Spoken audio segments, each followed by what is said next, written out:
Magandang hapon po sa inyong lahat. Ayan, alam ko po, ilan lang po tayo pero sana po buhay po ang dugo natin, no? Sige po. Basahin ko lang po Psalm 147. Ang sabi po dito, Praise the Lord, how good it is to sing praises to our God. How pleasant and fitting to praise Him. The Lord builds up Jerusalem. He gathers the exiles of Israel. He heals the brokenhearted and binds up their wounds. He determines the number of the stars and calls them each by name. Great is our Lord and mighty in power. His understanding has no limit. The Lord sustains the humble but casts the wicked to the ground. Ngayong hapon po, as we stand here, singers and musicians, we don't want our talents to be shown, but we would like to lead the congregation into worship. Ang makita po sana po ninyo, hindi po kami, kundi si Christ, kundi si Lord. Amen po ba? Na kami, ngayon po, nandito po kami para po i-lead po kayo into singing praise of songs and worship sa Kanya. Sige po, can I ask everyone po to stand up?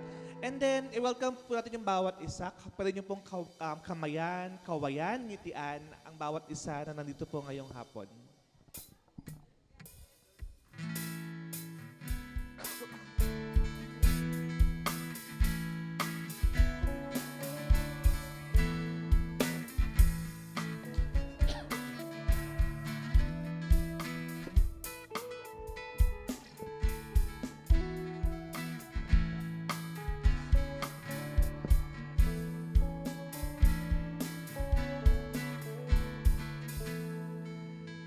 Sige po, bago po tayo umawit ngayong hapon, ini-encourage ko po ang bawat isa na pumalakpak, sumayaw sa inyong paa, at kumanta rin po tayo. Sabayan niyo po kami sa pagkanta sa ating Panginoon ngayong hapon. Amen po ba? Amen. Sige po. Pwede ho bang palakpakan natin si Lord ngayong hapon na ito?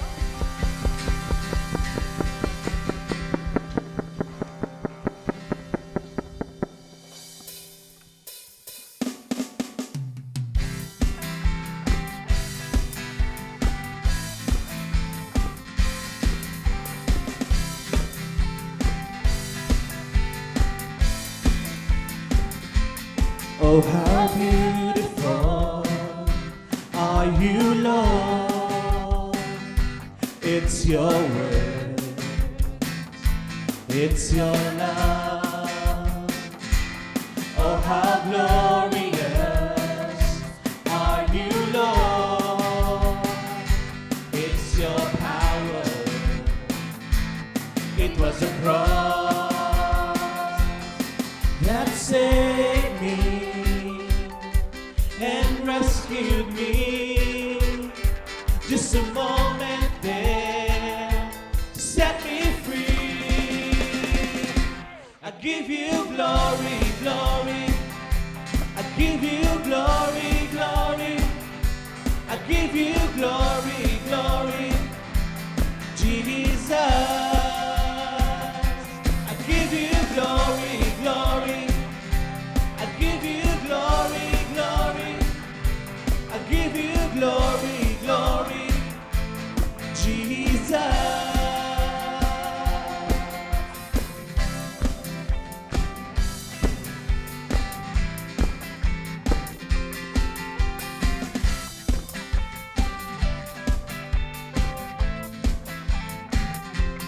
Oh, how beautiful are you, Lord. It's your word, it's your love. Oh, how glorious are you, Lord. It's your power, it was a cross that saved me and rescued me. Just a moment there set me free. I give you glory, glory. I give you glory, glory. I give you glory, glory. Jesus, I give you glory, glory.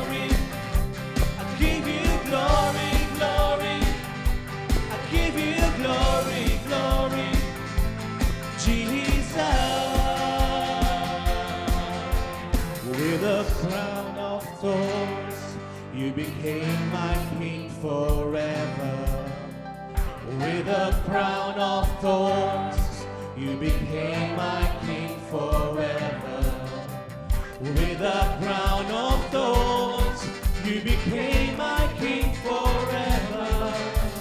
With a crown of thorns, you became my king forever. With a crown of thorns, you became my king forever. With a crown of thorns, you became my king forever. That saved me and rescued me. Just a moment there, set me free. Sing that saved me, and rescued me. Just a moment there, set me free. I give you glory, glory. I give you glory, glory. I give you glory, glory. Jesus, I give you glory, glory. I give you glory, glory. I give you glory, glory. Jesus.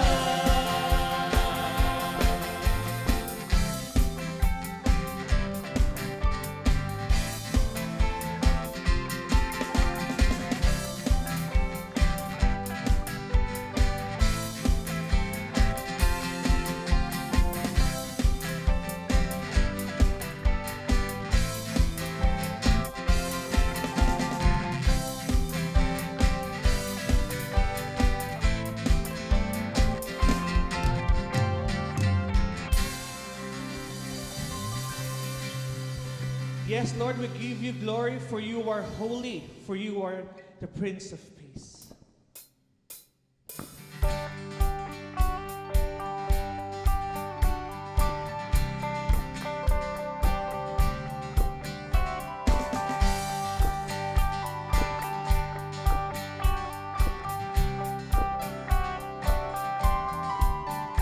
You are holy.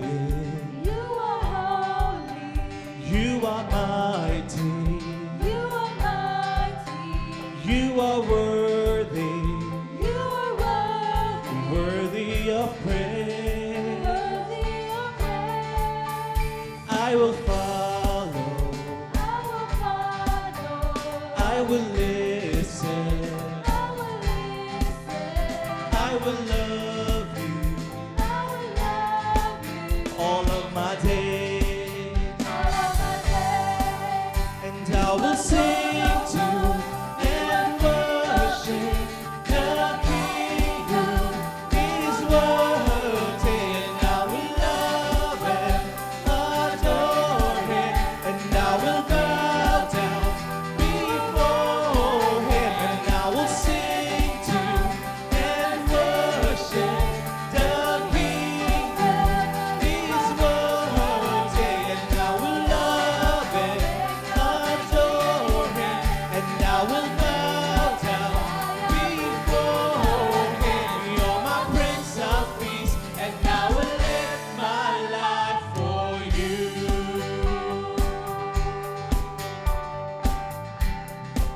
Let's sing, you are holy. You are holy. You are holy. You are mighty. You are mighty. You are worthy. You are worthy. Worthy of praise. Worthy of praise. I will follow. I will follow. I will listen. I will listen. I will love you I will love you. all of my days. All of my days. And I will sing to and worship the King who is worthy. And I will love and adore him. And I will bow down before him. And I will sing to and worship the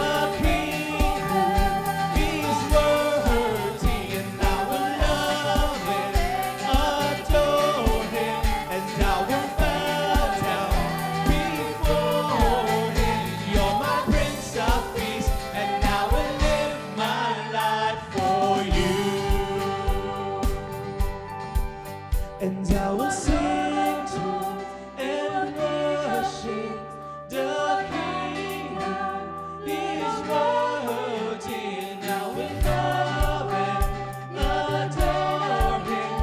I will bow down before Him. And I will sing to and worship the King who is worthy. And I will love and adore Him.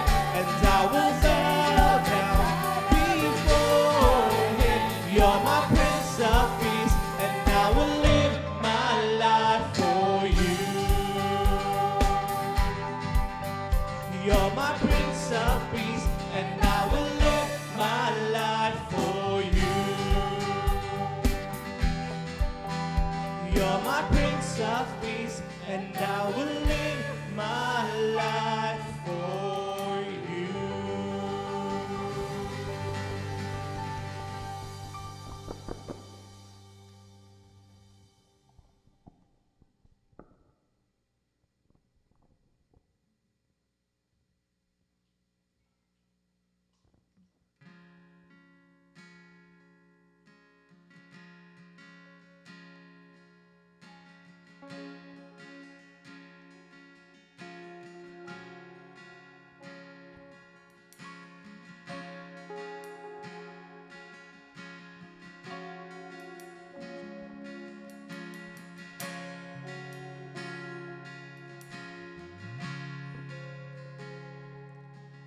The splendor of a king,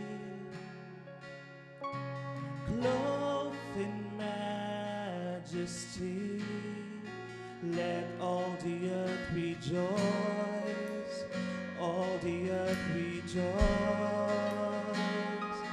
He wraps Himself in light, and darkness tries to hide, and trembles at His voice, trembles at His voice.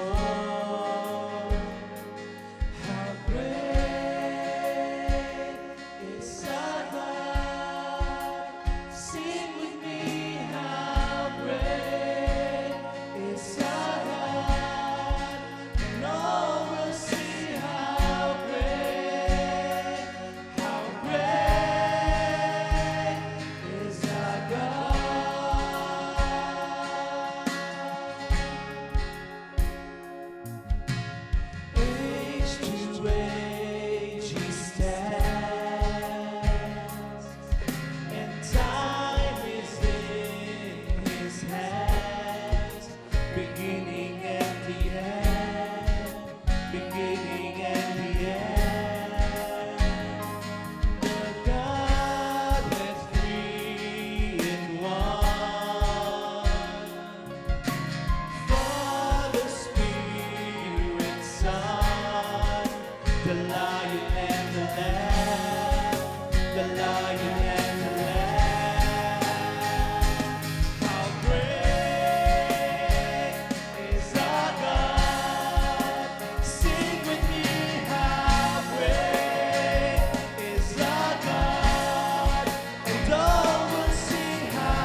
Let us continue to worship our Lord this afternoon.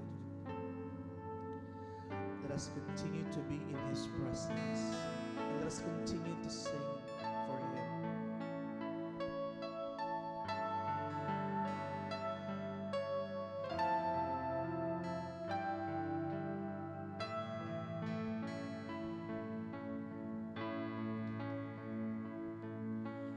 Great is the Lord and most worthy of praise. The city of our God, the holy place, the joy of the whole earth.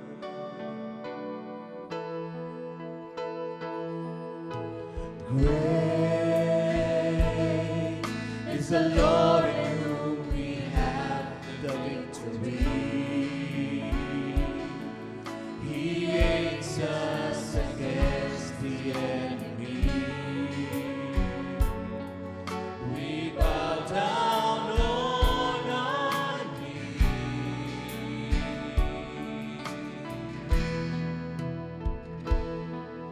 And Lord, we want to lift your name on high.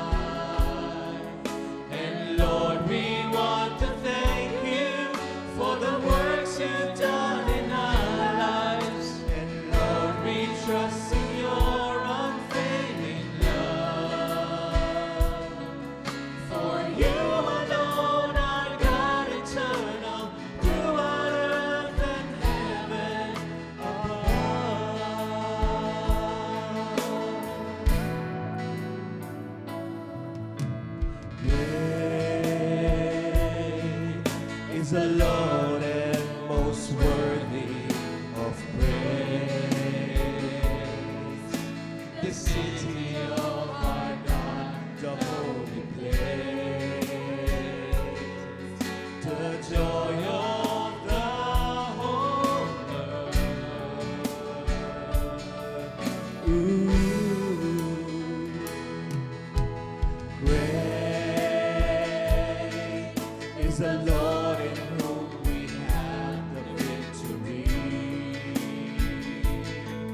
Please take your seats.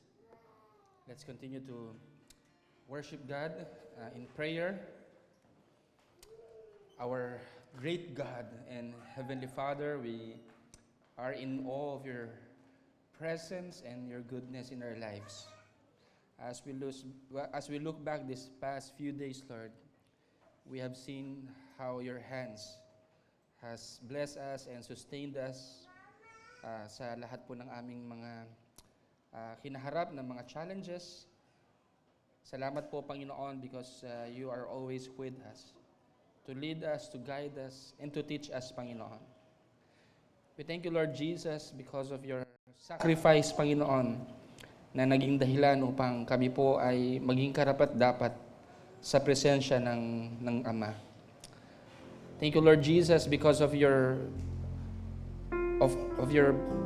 blood, Panginoon, because of your atoning sacrifice, Panginoon, kami ay nalinis, Panginoon, and we have gained the access to God. Thank you for that favor, Panginoon. At itong mga susunod na mga linggo, Panginoon, will be commemorating the death and resurrection of your Son, Jesus. Nawa, Panginoon, patuloy na akayin mo kami sa isang makabuluhan, malalim na pagtanaw, Panginoon, sa lahat po ng mga ginawa mo po para po sa amin. And Lord, may this give us encouragement in our life as believers and usher us, Lord, deeper in worship, Panginoon, deeper in our service to you and to the people, to God's people, Panginoon. And so, Lord, today, Lord, as we come before your presence, muli, Panginoon, stir up our hearts, Panginoon, upang kami pong lahat, Panginoon, ay muli magkaroon ng panibagong karanasan sa iyo, Panginoon. Lord, we want to experience you in a very special way, Panginoon. And Lord, whatever it is that may hinder us from experiencing your presence and your favor, Panginoon, Lord, we ask for your forgiveness, and may you cleanse us, Lord, so that we will see things clearly. Some of us may be needing your help, your deliverance from sin or from things that are not in accordance to your will, Panginoon. Lord, grant us your grace, Panginoon, so that we will come to you with repentance and with complete confidence, Lord, that you will still receive us and cleanse us, Panginoon. So, Lord, we confess our sins sa iyong harapan, Panginoon, knowing, Lord, na we cannot hide anything from you, Panginoon. We cannot cover our own sins. But thank you, Jesus, because your blood has covered all our sins. And Lord, grant us clean hearts, Panginoon, as we listen to your word. Open our spiritual eyes, open our hearts, Lord God, so that we will see your word, Panginoon, in a very special way, Panginoon. Panginoon, magpakilala ka sa amin ngayong hapon na to, Panginoon. And we pray for this church, Panginoon. Thank you, Lord, for the opportunity na kami po ay makasamba, makapag-worship sa iyo ng magkakapatid. And we pray, Lord, na patuloy mo po na pagningasin ang aming devotion sa iyo, Panginoon. Ang aming pag-ibig sa isa't isa. Salamat sa iyo mga salita, Panginoon, na nagpapalakas sa amin at nagbibigay ng hamon, Panginoon, to live the Christian life, Panginoon, with accountability sa aming mga kapatid, Panginoon. And of course, ultimately, accountability sa iyo, Panginoon. Because we cannot escape yung iyo pong judgment in the future, Panginoon. So Lord, knowing that you will return and that we will see you face to face, Panginoon. Nawa, Panginoon, yun ang maging motivation namin, Lord, to continue living our lives at the center of your will, Panginoon. Lord, anumang struggle po, ikaw po ang magbigay ng kalakasan sa bawat isa. Ano man ang pinagdadaanan po ng mga kapatid ko, those who lost their loved ones, pray for your comfort sa kanila. Sa mga may karamdaman, Panginoon, we ask for your healing And may you minister to each one of them during this very difficult time, Panginoon. Remind them, Lord, that you are the healer and the provider, Panginoon. And Lord, we pray for the upcoming activities ng aming iglesia, especially yung aming pong Operation Jabez this coming Holy Week. We ask, Lord, that you will touch the hearts of your people to join this evangelistic ministry, Panginoon, ng iglesia. Dalangin ko po na marami pong mga kapatid kami, Panginoon, na mag-commit ng kanilang mga sarili. At sila po, Panginoon, ay magamit mo, bigyan mo po kami ng boldness, Panginoon. And ngayon pa lang, i-prepare mo na po yung puso ng bawat isang kakausapin namin, Panginoon, that through this activity, many souls will return, will know the Savior, Panginoon. Ikaw po ang patuloy na gumabay po sa amin sa mga susunod pa naming hakbang sa iglesyang ito. Lord, we pray for the leaders of this church. Continue, Lord, to give us wisdom and magkaroon kami ng isang puso, ng isang direksyon para sa iglesyang ito. And we pray, Father, for all the members of this church. Continue to help us grow, Panginoon, together as your body. Salamat po, Panginoon, sa hapon na ito. Amin ding dinadalangin sa iyo ang aming bansa. Wala po kaming kakayanan na ayusin ang kabuuan po ng bansang ito, but we entrust everything to you, Panginoon. We pray that you will help ang aming bansa na makarecover, lalo na, Panginoon, ngayong panahon po ng El Nino at talagang ang mga magsasaka po namin ay nahihirapang mag-ani, Panginoon. Walang tubig, Panginoon, sa kanilang mga taniman. Lord, have mercy on our nation.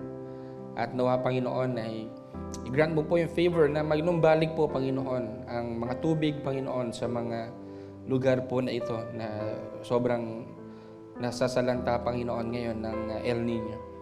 And we pray for yung mas masaganang ani, Panginoon, para sa aming bansa, sa mga magsasaka, Panginoon. Sa iyo po namin pinagtitiwala ang mga krisis na ito because we know you are the God who is in control and sovereign, Panginoon. And we can trust in you, Panginoon, sa iyong mga provision. Thank you, Lord, for this time. And grant us receptive hearts as we listen to your word this afternoon. Be with us, Lord. We pray all of this in Jesus' name. Amen. Amen.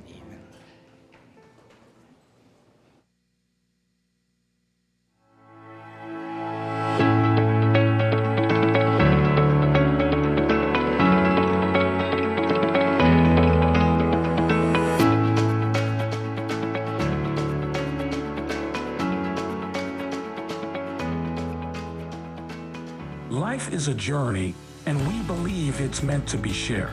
That's why we're thrilled to introduce you to the heartbeat of our church, our incredible growth groups. In these growth groups, relationships blossom, faith deepens, and disciples multiply.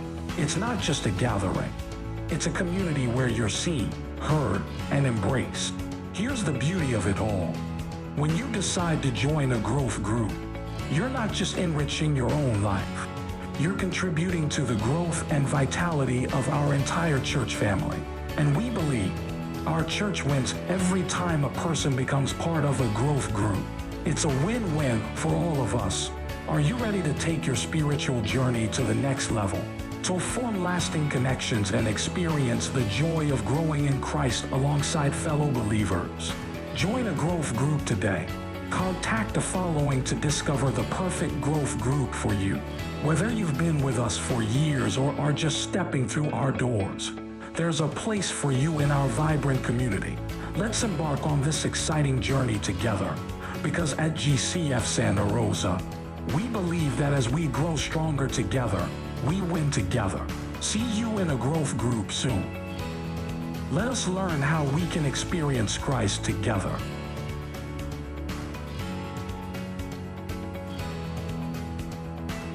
Together, let us come to know Christ and make him known.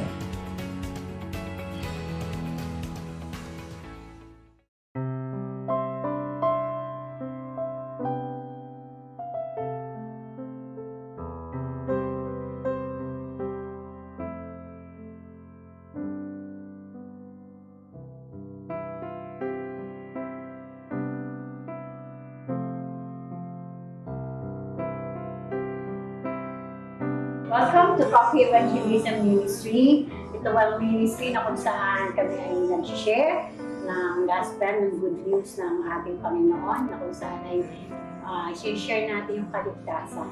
Nag-offer kami ng free coffee at habang nagpo-coffee ang mga bisita ay nag-share naman kami ng salita ng Diyos. Bilang mga volunteer, alam niyo po, napakasarap po sa pakiramdam na nakakapagbahagi tayo ng salita ng ating Panginoon. Lahat po tayo ay kabilang ng kape. Ibig sabihin ko ay kabilang ako sa pagpapalaganap ng Ebanghelyo. Yan po ang meaning ng kape. So sa inyong lahat na nandyan, mga kapwa-okasyan, mga kapatiran, Nangangailangan po kami ng volunteer na kung saan ay handang ipagkaloob ang magandang balita ng kaligtasan ng ating Panginoong Hesus. Welcome po kayo. Join dito sa Lord, people need the Lord at the end of broken dreams. He's the open door. People need the Lord. People need the Lord.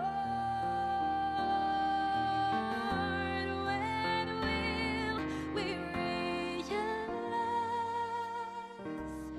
people need?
Magandang hapon ho. Ayan, isang malaking kagalakan na tayo muli ay magkasama-sama. Purihin po ang Panginoon. Talaga namang isang kagalakan. There is joy in worshiping together sa mga kapatiran. Purihin po ang Panginoon. Napakasarap umawit magpuri sa ating Panginoon. And I am encouraged mga kapatid na makita kayo sa ating gawain na to. Pwede ba nating i-greet po yung mga kapatid natin sa Panginoon? Let's continue to encourage one another. Amen. Let's continue to encourage one another hanggang sa pagbabalik po ng ating Panginoong Hesus. And we are approaching the Holy Week, by the way. Next Sunday na po ang Palm Sunday. And after that, tuloy-tuloy na po yan yung Holy Week. I hope that tayong lahat ay magkaroon po ng meaningful reflection during this season patungkol sa mga sakripisyo na ginawa ng ating Panginoon na siyang dahilan upang tayong lahat ay mapatawad sa ating mga kasalanan at magkaroon ng buhay na walang hanggan. No? And may it also lead us, ma-challenge tayo na ibahagi naman yung mabuting balita sa mga tao na kapaligid sa atin. This Holy Week, kanina sa prayer na pinag-pray po natin yung Operation Jabez, and we want to encourage you to take part of that. Join the Operation Jabez teams. We have 3 teams this coming Holy Week na mag-reach out sa community. So, nais po namin kayong i-invite na mag-join po. So, as early as now, please coordinate with our team leaders kasi may mga preparations po tayong gagawin regarding that. So, I hope na makasama po kayo dyan sa ating evangelistic activities this coming Holy Week. Ayan, at tayo rin po ay nagpapatuloy dito sa ating pong series na Belong. And I hope na na-challenge po tayo ng Word of God, no, to apply the one another commands. Yung mga one another commands na ating pinag-aralan, these are not just a list. Hindi lang ito mga listahan ng mga lessons that we will learn from the Bible. But ito po ay dapat po nating ipamuhay, no, sa ating, especially in our relationship with one another. Ayan. So, purihin po ang Panginoon sa hapon po na ito. Nung ako po ay bata pa, napakahilig ko po na manood. I really enjoyed watching construction. Kasi yung tatay ko po ay isang karpintero. And there were times na pumunta ako doon sa kanyang work at pinapanood ko sila, yung mga karpintero. Kayo ba nag-enjoy rin manood sa mga construction? Lalo yung paghahalo ng semento, ano? Parang bilang bata, I was really amazed seeing yung paghahalo ng semento. Hindi pala ganun kabilis yun, ano? Merong proseso na gagawin bago palagyan ng tubig. And then, nakakatuwa din yung mga hollow blocks, di ba? Paano siya pinagpapatong-patong. And then, yung pagbubuhos ng semento. Sobrang, it's really delightful to see how these loose materials become one large building, no? One large edifice. So nakakatuwa. At ako rin po nakakita rin ng mga demolition. Kayo po ba nakakita ng mga house demolitions? Di ba? Talagang minsan yung grupo-grupo ng mga bahay sinisira. Ngayon po, meron po akong observation po dyan. No? There's something that I learned from that. Na it is easier to demolish a house rather than to build a house. Tama ba? Kasi kami ngayong season na to, during this nagsimula last week, kami po ay nagpaparenovate ng house, ay winasa ko, sinira yung buong second floor. Ay parang ilang oras lang natanggal lahat yun. No? Pero yung pagbubuo ulit nun, yun po matagal. No? Sometimes, the houses that took years before matapos could be taken down or could be torn down in just a day. Isang araw lang po, sira lahat po yan. And dito, may matututunan tayo ng principle. Have you thought about that, mga kapatid? That it is easier to tear down rather than to build up. No? So, mas madali po ang magsira kaysa bumuo. And that's why in our lesson today, we'll be talking about building up one another. And we have to think about our actions patungkol sa ating pakikihalubilo sa ating mga kapatid sa Panginoon. Are we building them up or are we tearing them down? No? So that is something that we will be reflecting ngayong araw po na ito. We have to be very cautious, mga kapatid, kasi yung mga actions natin and the words that we speak, they are having significant impact sa buhay po ng mga taong nakapaligid sa atin, whether we like it or not. And so we need to apply caution. Kailangan po tayo mag-ingat at talagang mamuhay tayo ng kalugod-lugod sa ating Panginoon so that we can build up one another. Ayan. So the passage that we're going to read today, isa lang to sa mga passages po. 1 Thessalonians chapter 5 verse 11. Sige po, basahin po natin. Therefore, encourage one another and build one another up just as you are doing. No? So this is a command. Yan. Kaya kanina sabi ko, patuloy tayo mag-encourage po sa isa't isa. So this is a command from the Bible. Hindi lang to encourage one another, but also to build up or to build one another up. Ano po, itong word po na build up, it actually came from the original word, oikodome. Yung pong oikos means a household. No? And that's why when we mention or use the word build up, it actually means the act of building a house. No? And if we will apply that sa atin bilang mga Kristiyano, we are actually commanded in the scriptures, particularly in the New Testament, na i-build up ang isa't isa. Ano po, ang lumang salin po dyan sa build up actually is edify. No? That is parang mas luma. Kung ang inyo pong Bible ay King James, so mababasa niyo po repeatedly yung word na edify, instead of build up. Pero same lang po yan na word, oikodome. Diyan po nanggaling yung ating isa sa mga ministries natin dito sa church, yung edifying ministry. Okay? Diyan po nanggaling. Now, if you will apply that in the Christian relationship, to edify means, it means the promotion of spiritual growth and development of character of believers. So, tayo po, we should contribute to the growth and character development of one another. And paano po natin gagawin yon? By teaching or by example, suggesting such spiritual progress as the result of patient labor. No? So meron pong hardship, meron pong labor sa pagbi-build up ng ating mga kapatiran. Ano? And so the goal is for each one of us to be established in the faith, to grow in the spiritual life. No? And that is the task given not only for the pastors or elders of this church, lahat po tayo ay, lahat ng mga mananampalataya ay inutusan ng Panginoon, inutusan ng salita ng Diyos na i-build up ang bawat isa.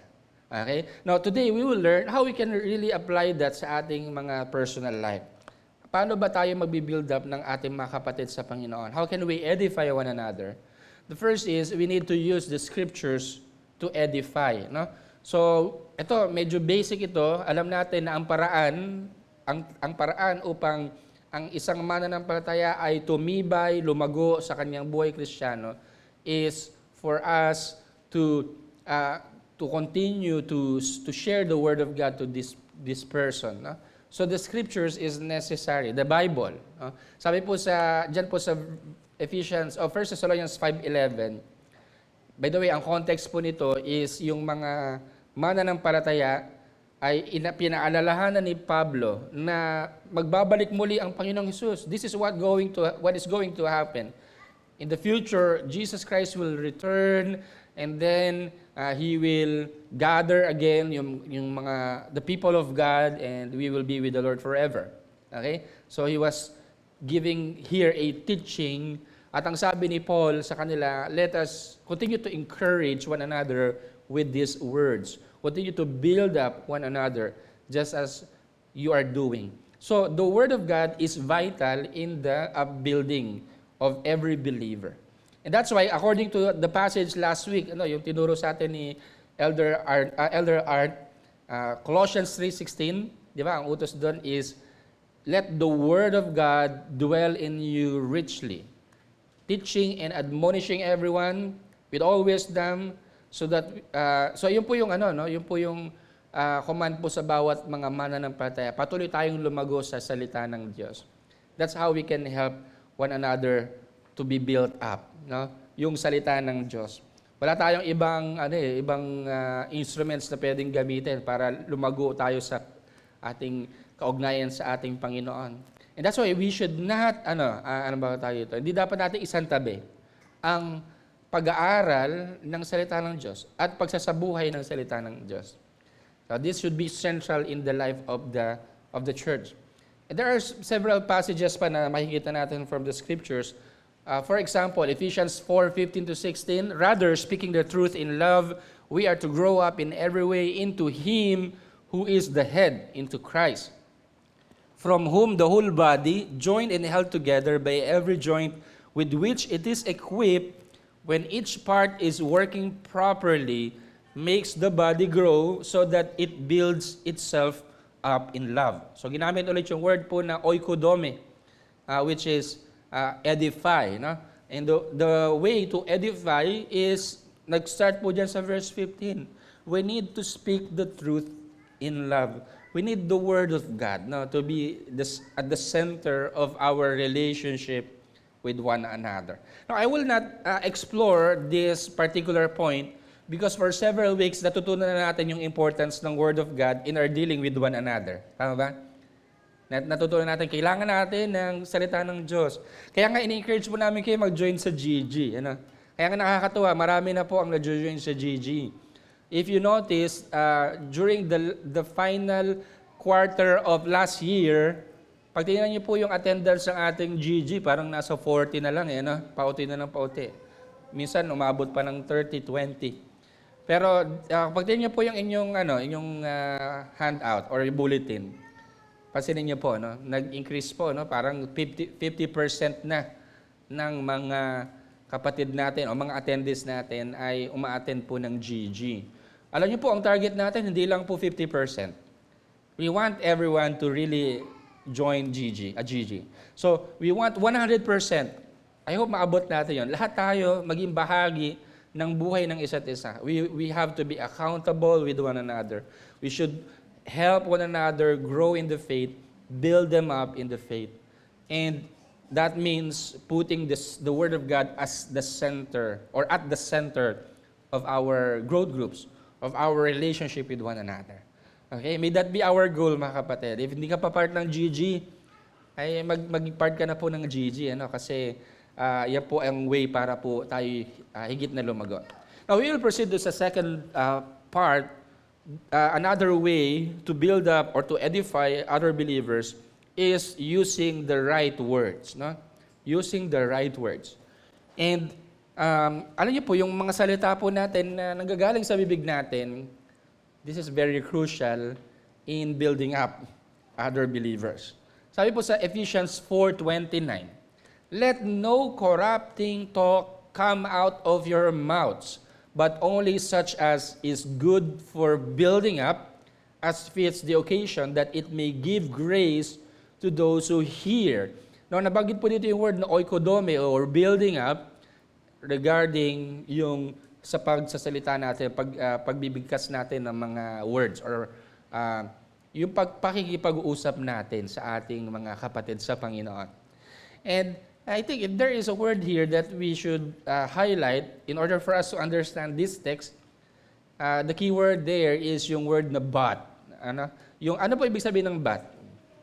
But it actually indicates that there is contrast between two statements. Tama ba? Wag daw yung corrupting talks ang gagamitin natin sa pakikipag-usap natin, but ano daw ang dapat natin gamitin? What is good and what is good for building up. And so we have the choice, mga kapatid, no? We have the choice whether ang ating pong mga salitang bibitawan are corrupting or for building up.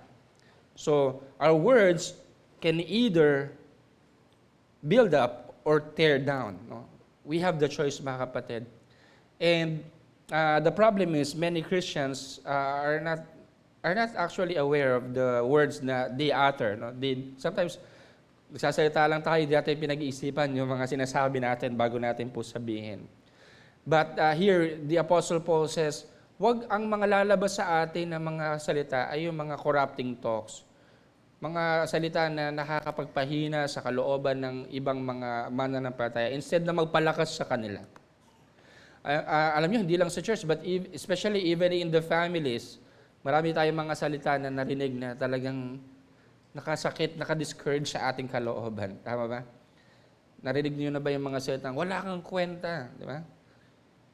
Or wala kang mararating. Or wala ka na talagang ginawang tama. Narinig niyo na po yung mga ganong salita. Or, napakahina talaga ng ulo mo.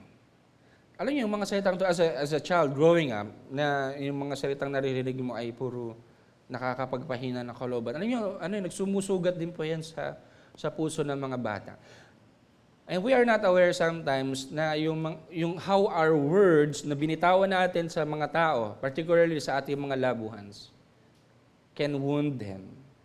Akala natin ganun lang, akala natin basta lang natin sinabi sa isang tao yung mga salita na ito. But sometimes the wounds last for a lifetime bago matanggal yung sugat o bago mawala ang sugat. And it's really time, mga kapatid, sa oras na ito na i-reflect natin yung mga lumalabas sa ating mga labi. Bilang Kristiyano, tayo po ba ay walang preno? Iniisip po ba natin yung ating sasabihin bago po natin sabihin? This is very essential. If we want to build up other people, we should learn to tame our tongue. The Bible has a lot of passages, a lot of teachings regarding tongue, regarding the use of words, okay? How we speak to other people. For example, Proverbs chapter 18, verse 21. It says here that death and life are in the power of tongue. Diba, may kapangyarihan po pala ang tongue. It can create life sa isang tao na nawawala na siya ng buhay. Alam mo yun, yung nangihina na siya. But because of your encouragement, that person, parang nagkaroon ulit siya ng buhay. And it has also the power of death, no? Itong ating tongue. So it's our choice, mga kapatid, how we will use our tongue. What words will we speak? Another passage, James chapter 3, verses 9 to 10. Ito medyo familiar sa ating lahat, no? Sabi po dito ni James, with it we bless our Lord and Father, and with it we curse people who are made in the likeness of God. From the same mouth come blessing and cursing. Yung isang bibig, no? Lumalabas yung pagpupuri or yung mga blessing, and at the same time, yung mga cursing. Anong sabi po dyan ni Apostle James? My brothers, these things ought not to be so. Hindi na dapat tayo ganito. Kaya sabi niya, my brothers, mga kapatid sa Panginoon, tayo ay kay Kristo na. Di ba? Tayo mga Kristiyano na. This should not be our lifestyle anymore. We should not use our tongue to curse people or to tear people down. No? We should use our tongue to bless other people, to speak the truth with love, no? And to help other people be built up in the faith. And this is a challenge, mga kapatid. Alam niyo po, ako personally, this struggle has been with me. Itong struggle na to, ever since I became a Christian.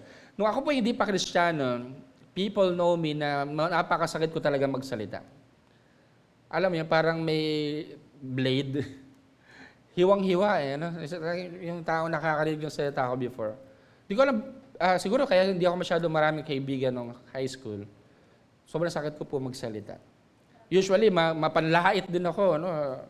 Pag nakakita ko, lalo na pag mga physical na, alam mo yun, something na, na hindi ka aya-aya sa aking paningin, I used to make a comment na, alam mo yun, yung buhok mo parang alambre. Ganun. Walang tuwid, mga ganun. Or, yung boses mo, pag kumakanta ka parang tambucho, na walang muffler. Ang sakit sa tenga. Pero, grabe, no? Sabi ko, grabe ko magsalita ng, magbitaw ng seta. And when I became a Christian, by the way, when I became a Christian, even as nag-asawa po ako, sabi ng misis ko sa akin, alam mo, ikaw tahimik ka lang, no? Yung salita mo napakahina, pero napakasakit mo magsalita, sabi sa akin ng misis ko. And that time, I began to be aware of the words that come out from my mouth. Of course, as a Christian, uti-uti yun na dine-develop ng Panginoon. But until that time, when there's a person who was ready, or who was courageous enough to confront me, and that time, I began to give permission sa aking wife to correct me. That's why there are times na when I talk to people, pag kami mali, she calls out my attention. She calls me out. At sinasabi niya na, that is inappropriate. That is disrespectful. That is unbecoming of a pastor. And so I began to reflect dun sa mga, the way I speak. No? So it has been my struggle before. Until now, sometimes, medyo mahirap pa rin. Minsan gusto ko magbigay ng reaction sa isang pangyayari na sobrang sakit. Alam ko magiging masasaktan yung tao. Kaya po ako, sabi ko, sana patawarin ako ng Panginoon. Hindi ko alam kung gaano karaming tao nasaktan doon sa mga salita. I'm not proud of it, mga kapatid. I really repented from those sins. And I asked the Lord to forgive me. I hope, and I'm sure God has forgiven me already. But of course, yung effect nando sa mga tao na sinabihan ko. By the way, there's a passage in the Bible that caught my attention. While reading the Gospel of Matthew, Jesus gave here a warning. No?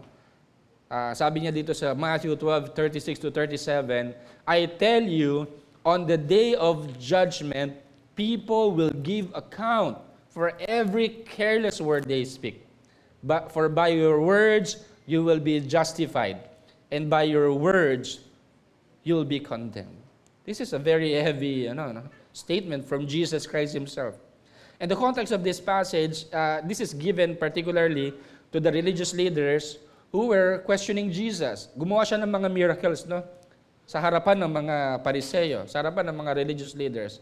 But instead na maganda ang reaction nila kay Jesus, ang sabi nila, "Oh, kaya ka nakakapagpagaling because of demons. Ikaw ay powered by Beelzebul." No? Kaya sabi ni Jesus, if Beelzebul and if Satan fights Satan, then this kingdom will collapse. No? Kung lalabanan ni Satan ang sarili niya, siya magko-collapse ang ano. And that's why sabi niya doon sa mga Pharisees, he talked about the blasphemy of the Spirit, di ba? This is a controversial topic or issue in theology. Kung ano ba itong blasphemy of the Spirit. But this is actually a sin, particularly na kinumit ng mga tao na nakasaksi mismo sa mga miracles ni Jesus. Andiyan na si Jesus, no? And yet they blasphemed the Spirit, the work of God in Jesus Christ.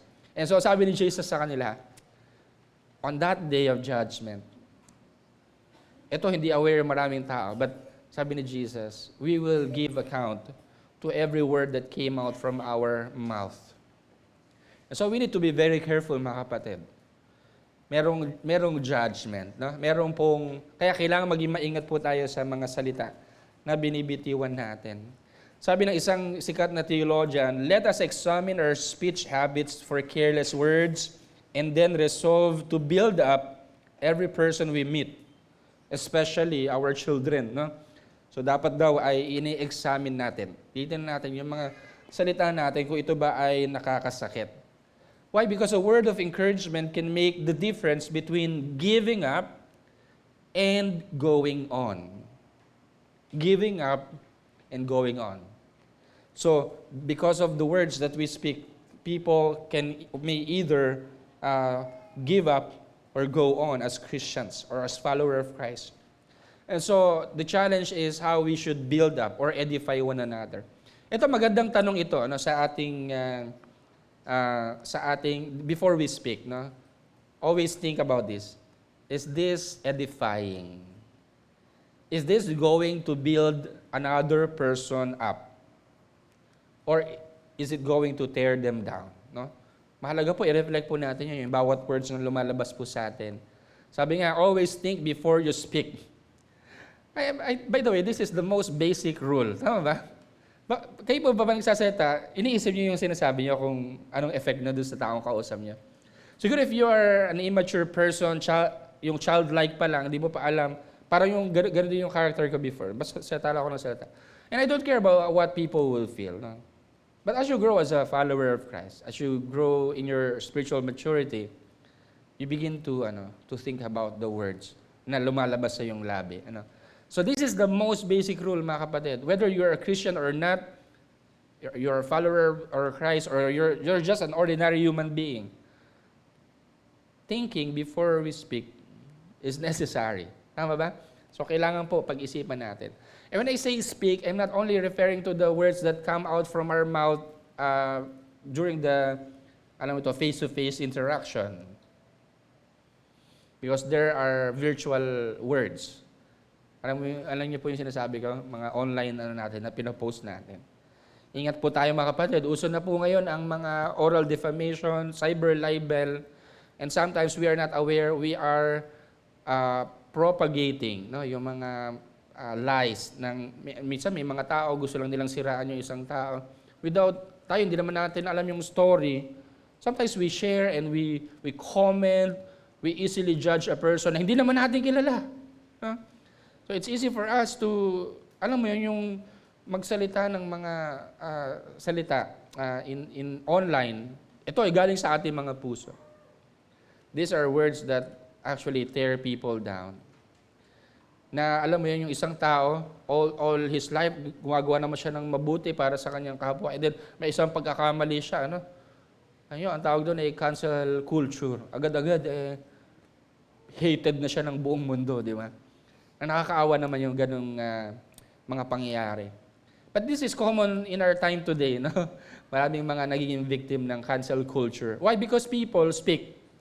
They do not think about what they want to say to other people. So ingat po tayo, whether face-to-face or online, yung words natin that come out sa ating mga labi or galing sa ating mga puso, we should think whether it is edifying or not. Dahil minsan, puro excuses tayo. No?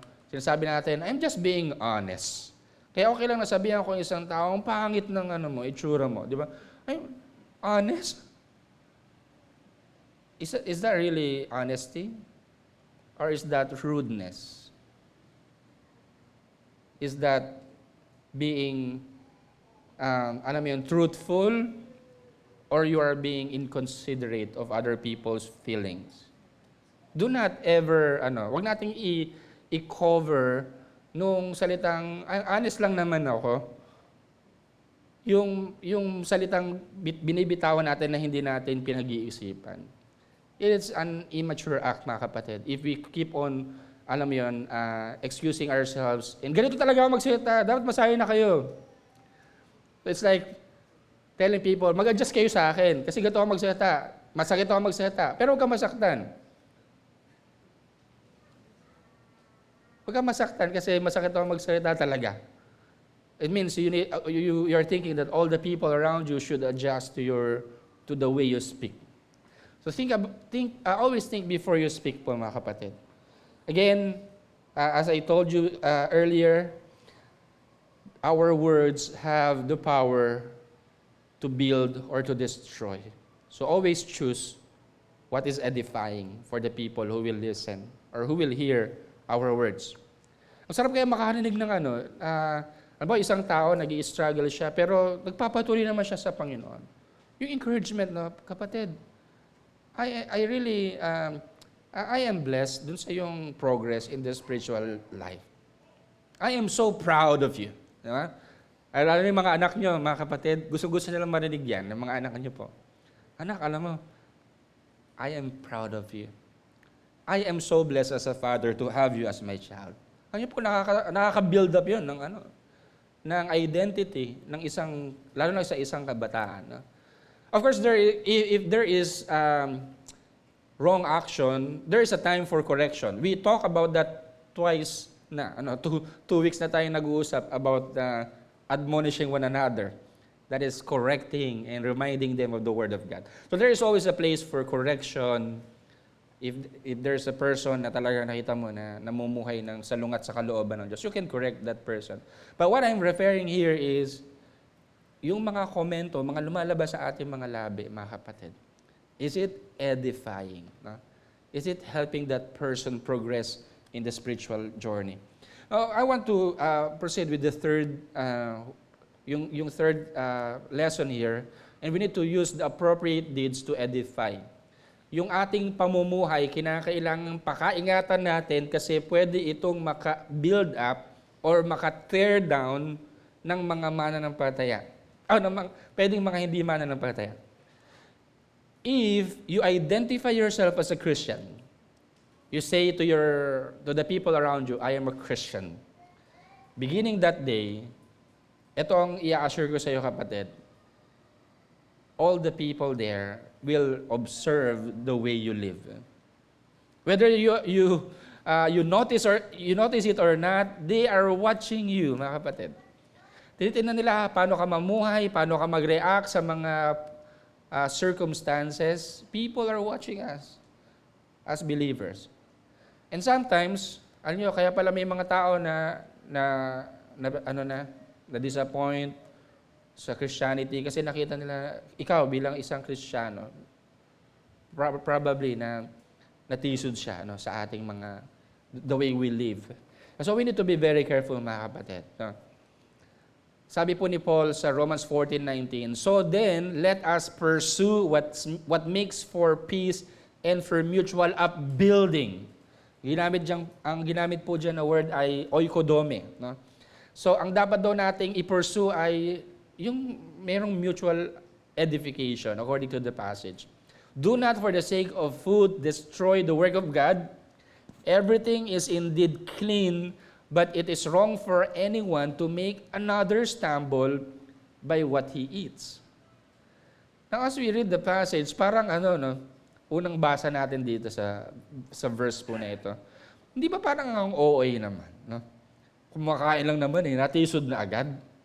Kumakain lang naman, ikaw kumakain ka lang naman. No? Sabi ni Paul, "Do not let anyone stumble by what you eat." Ano ibig sabihin po dyan ni Apostle Paul? No? Why is it so, alam mo yun, yung big deal? No? What's the big deal with eating? Kumakain ka lang naman. Anong ikakatisod doon ng mga ibang tao? Now, in our time today, hindi natin masyado naiintindihan itong konteksto nito. But if you are in a church where Gentiles and Jews live together, this is a big issue, mga kapatid. We know that the Jewish people, they have so many prohibitions pagdating sa pagkain. Di ba? Di sila kumakain ng baboy, ng iba. Ang dami nila mga hindi kinakain. No? And ikaw naman, Gentile, no? Magkakasama kayo doon sa church. Church in Rome. Tapos, wala kang pakundang, kain ka lang kain doon. Kasama mo yung mga Hudyo. Hindi ba ma-offend sila? Di ba? Tama ba? Parang ikaw, kamakain ka na naman, bahala kayo, wala kayong pakialam, basta kumakain lang naman ako. Pero yung mga taong nakapaligid, tumitingin sa kanya, pwede ma-offend doon sa kanyang action. And so, dito sa Romans chapter 14, by the way, it's a long discussion. Napag-aralan natin ito sa pag-aaral natin ng Book of Romans, no? Na isang issue po yan sa kanila, yung kanilang pagkain. And that's why ang sabi niya, "Do not for the sake of food, destroy the work of God." Ang issue dito, hindi yung pagkain . Ang issue is how we treat other believers. Do we really care for them? Do we consider whether our action is edifying to other believers or not? So in our context today, marami tayong mga actions. Pag titignan natin sa sarili natin, basta wala naman tayong ginagawa masama, okay lang kahit anong makita ng mga tao sa aking ginagawa. But sometimes we are not aware, it may cause stumbling with other believers or other people. I remember there is a pastor in Ortigas who preached, and he told the story or yung kanilang personal experience ng kanyang wife. No? Sa kanilang refrigerator daw ay merong wine. No? At siguro pagka gusto nilang mag-drink ng wine silang mag-asawa, isang isang baso at night. Sometimes they drink one small glass of wine. Then na-overhear nila itong kanyang maliit na anak during the time na may kalaro na ibang tao. Sabi, "Si mami at si daddy ko, lagi yan sila naglalasing." Yun ang naging wake-up call niya. Sabi niya, parang merong siyang, sila mag-asawa na pag-usapan nila na there's a problem when we do that, especially sa harapan ng isang bata na hindi niya naiintindihan. No? And that's why they decided, no, alisin natin. Put it out from this house. They are no longer having wine in their refrigerator and they have stopped drinking wine. Alam niyo kung bakit? It's not because of the wine, but because they think about their child or the other people, no? Na pwedeng matisod doon sa kanilang mga actions. So, what I want to emphasize here, mga kapatid, is sometimes we are not aware, pero yung ating mga actions are not edifying sa ibang mga tao. So, beginning today, the challenge is we need to be cautious, and we need to be reflective dun sa ating pamumuhay, sa pagsasalita natin at sa pamumuhay po natin. Sometimes we need to preno. Minsan kailangan natin pumreno bago tayo magsalita para maisip natin. Kailangan ba natin sabihin, o huwag na tayong magseta? Di ba? There's a time to be silent. There's a time to speak. The question is it really edifying? So that's the challenge, mga kapatid, sa atin ngayon pong hapon as we talk about itong topic po na ito, building up one another. And so ang aking rin pong, ito po yung aking pong challenge po sa ating lahat. No? Do not let your actions destroy other believers. Always promote mutual upbuilding. Do not let your actions destroy other believers. Always think about edification. Edification. Naalala ko na kahapon po anong tawag ito? Seminar po, worship seminar with Sovereign Grace Music. Ang dami namin mga natutunan doon na mga principles. No? Sometimes, according to the speaker, sometimes even sa worship team or sa ministry, we want perfection. No? We aim for perfection to the point na ang nangyayari po, hindi nagiging maganda ang resulta. Because we want perfection. Ano po dapat i-aim natin rather than perfection in our music? Of course, we want to improve. Diba? Instead of perfection, edification. Always think about edification. How we can edify one another, build one another in Christ Jesus. Because sometimes, hindi naman natin kailangan ipaglaban yung mga bagay-bagay. No? Kasi pag masyadong sobrang taas ng ating idealistic approach in the ministry, I'm not just talking about sa exalting, but sa ating lahat. Sometimes nawawala yung natin, yung allowance natin for other people's mistakes or other people's weaknesses. So, yan po ang challenge po sa atin. Edification first, no? Rather than perfection. Edification is really important sa atin. And so, as I close our message ngayong pong hapon na to, ito naman ang tanong ko sa inyo, kayo kung nakaranas na po kayo na makareceive ng harsh criticism from other people, na talagang nagpa-discourage sa inyo, ayaw na magpatuloy, ayoko na mag-serve. Yung magagaling na lang mag-serve, ayoko na. Naranasan nyo na po ba yan na na-discourage kayo at sumuko na kayo? Kung may narinig po kayong mga masasakit na salita before from the people that you love or from your church, other people in the church, gusto ko po kayong i-encourage, mga kapatid. I'm praying that the Lord will heal the wounds na naandyan sa iyong puso. And this is just my challenge to you, kapatid. Will you be willing to forgive those people? And to start again in your service sa ating Panginoon, in your life as a servant of God, will you forgive these people? I will not guarantee you that if you forgive them without them asking you, I will not guarantee you na hindi ka na ulit makaka-experience na masaktan in the ministry. How I wish. We serve in a perfect church where there will be no more hurts from other people. How I wish. But if you will ask people here, lalo na yung nagsiserve sa ministry, sabi nga nung isang pastor na kilala ko, nobody joins the ministry without scars. Each one of us will receive wounds. But sometimes we just choose to let go and forgive these people. So this is my challenge to you. Nag-give up ka na ba, kapatid? Don't give up. Pwede ba sabihin mo sa kalapit mo yan, huwag kang tumigil, kapatid. Patuloy ka lang. Na? Magpatuloy ka lang. Huwag kang bumitaw. Yan. Tuloy ka lang sa iyong paglilingkod sa ating Panginoon. Alam kung bakit? Because at the end of your life, you will account your life not to the person who hurt you, but to our Lord Jesus Christ. Do not let any person stop you from doing what you ought to do, what God wants you to do. Do not let the discouragement from other people stop you from doing what you have to do, what Christ wants you to do. Why? Because at the end of your life, what matters is the approval of Jesus. Tayo ang haharap kay Kristo. Ano? Hindi naman natin sasabihin kay Kristo, sa Panginoon, Lord, kaya naman din ako nagpatuloy kasi na-hurt ako sa ministry. How can we make that as an excuse? No? We point our fingers to those people and we do not realize na it's really unavoidable sa ministry. Inescapable po yan. No?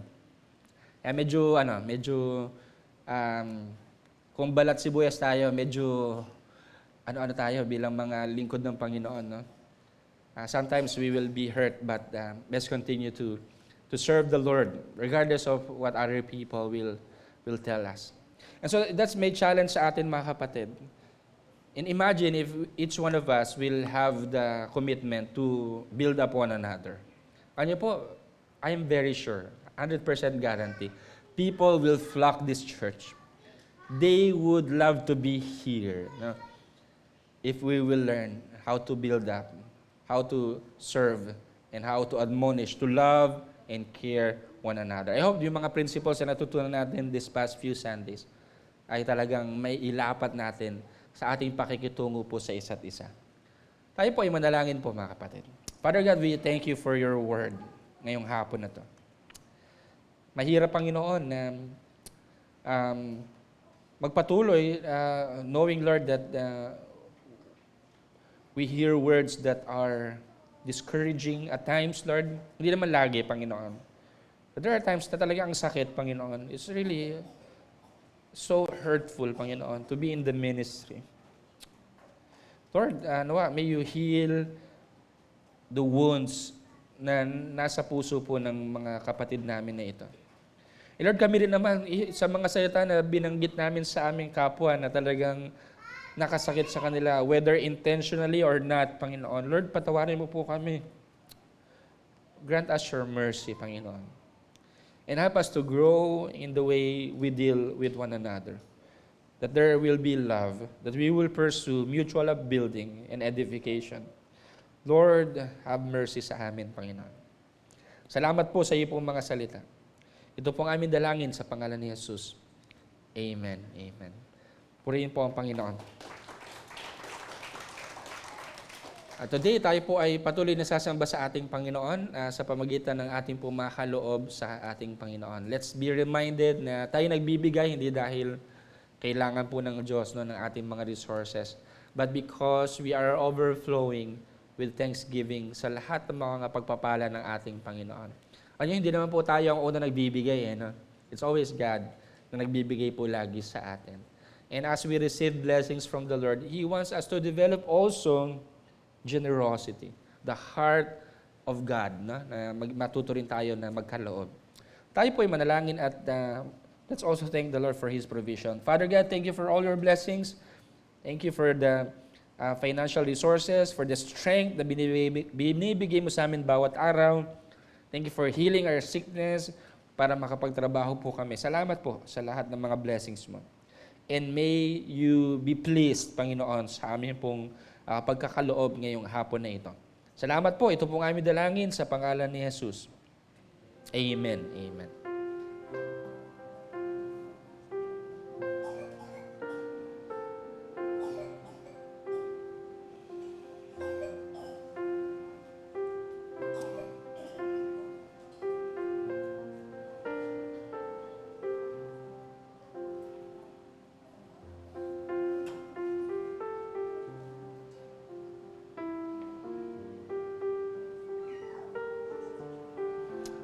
Alright, so ngayon po ay as we proceed po, gusto ko lang pong i-remind kayo ng mga upcoming activities natin. Sa Saturday na po, gaganapin ang fellowship ng mga Women of Worth. So we would like to invite all the women here. Yan, sana makasama kayo.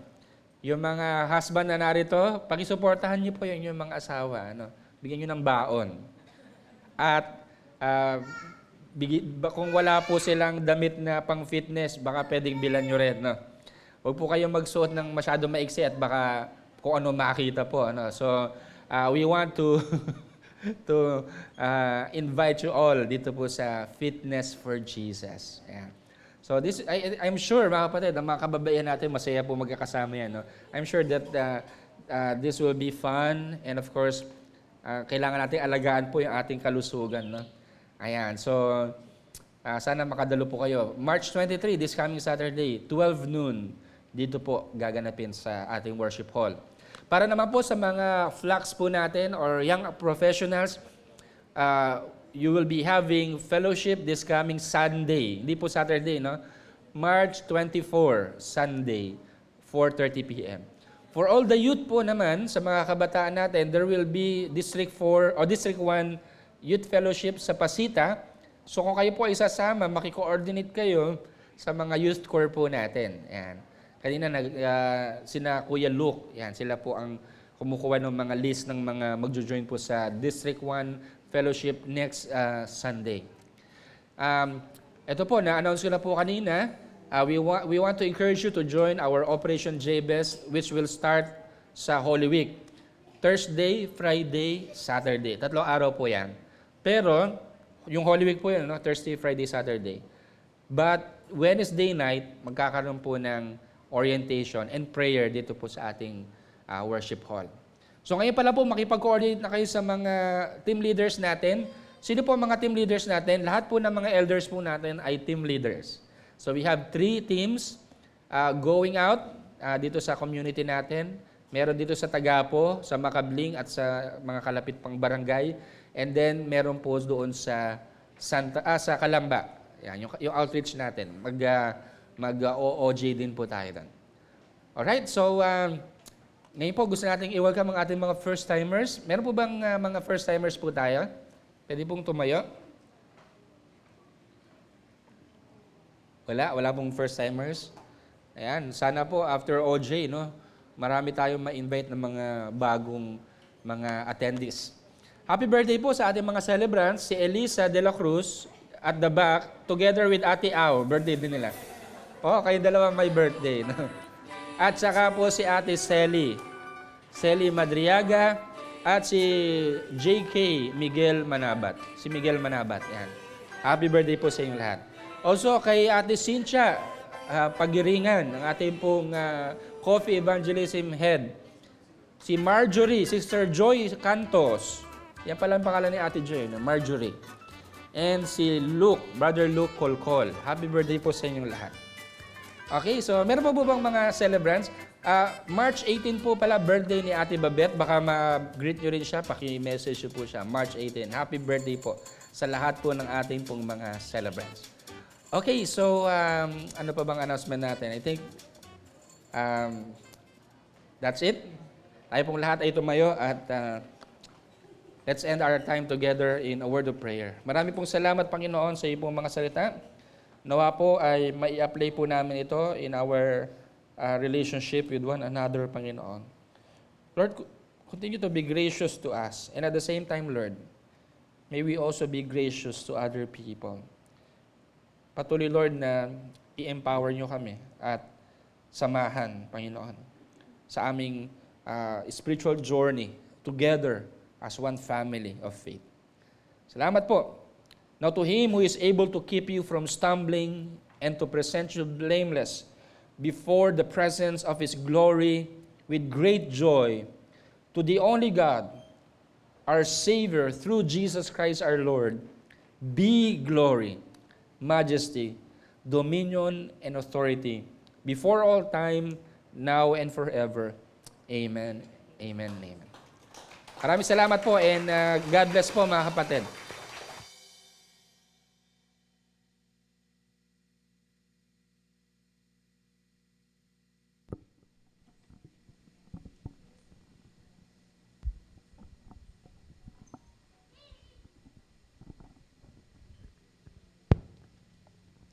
Maraming salamat po, Pastor and Church. Bago po tayo maghiwa-hiwalay, let us sing again, You Are Holy, Prince of Peace.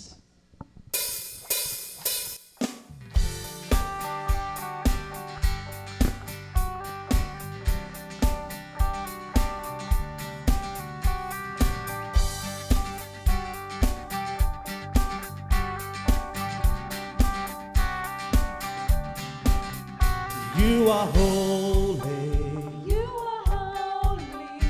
you are mighty,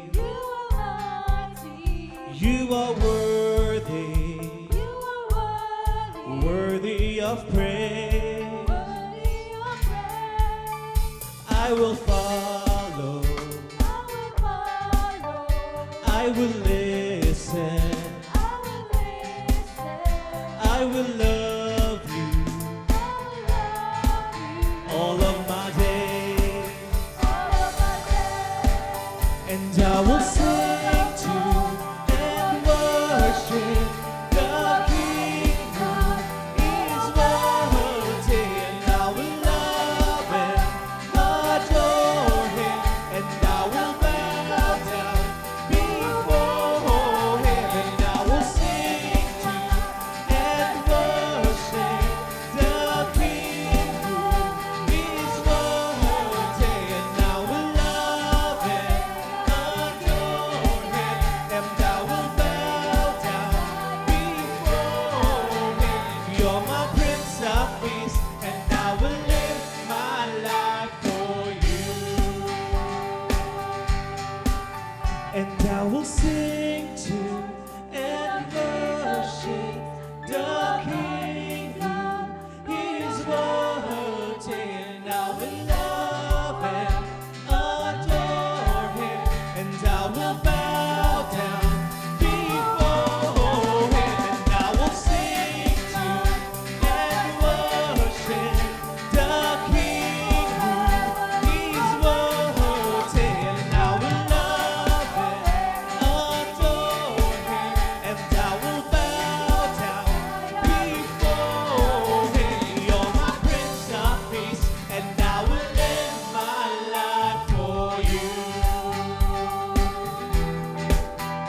You're my Prince of Peace, and I will live my life for you.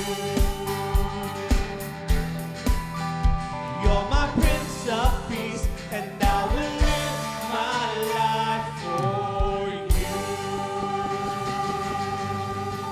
Thank you, church. Thank you for worshiping with us. See you again next Sunday.